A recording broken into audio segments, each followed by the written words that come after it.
Welcome to the apocalyptictruth.com web show. I'm Mark. I'm Steve. You're Watchman Steve. Wow. I'm Watchman Buck. He's Watchman Buck. And we're the apocalyptictruth.com. I'm here today to promote my next novel, The Seventh Talisman by Mark Arnold, available at Amazon.com.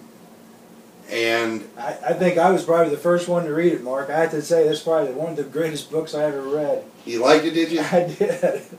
I liked all the stories, how you managed to get all the stories we talked about put in there. It's like, I was amazed. But the Seventh Talisman, why did you call it the Seventh Talisman? Well, the Seventh Talisman is actually an ephod, which the ancient Israelis wore like a necklace. The high priest wore these things. And that's basically what the Seventh Talisman is, and it plays a very important role to the story. I'm just not going to get into it because I want you to read the story to find out what it is. Is it kind of like a lucky charm? No, it's better than that. Yeah.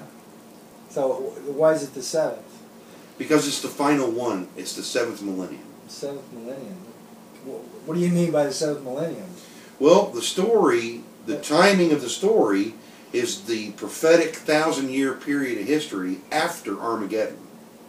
After Jesus comes back. When Jesus comes back and sets up his millennial kingdom, it's that 1,000 years that this book is about. And wow. This is the only novel that's ever been written about that period of history. Yeah. Well, I like it so much because I didn't even know the millennial period even existed.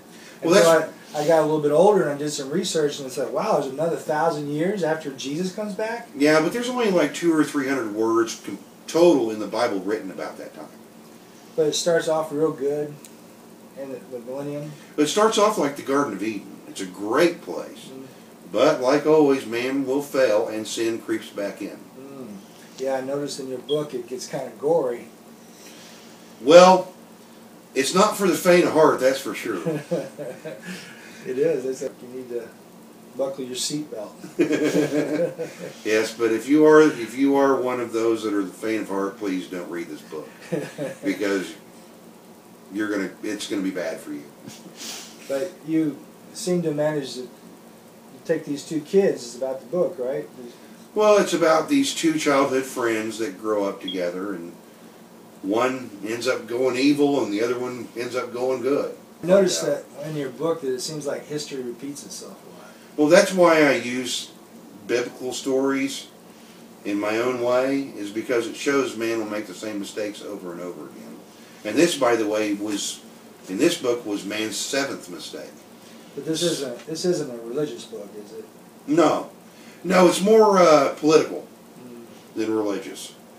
So I wouldn't call it, just because it has biblical stories doesn't make it religious. Well, I noticed also you threw in some prophecy in there. Even for today's prophecy that we're getting ready to look into, like you seem to have the answers to. Yeah, but I did it in a way that you're standing there watching it happen.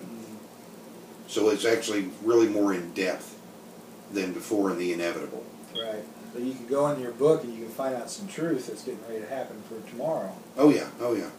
A whole lot of truth. But either way, it's The Seventh Talisman by Mark Arnold, available at Amazon.com. Go get yours today. Today. Daddy needs a new pair of everything. You're going to love it.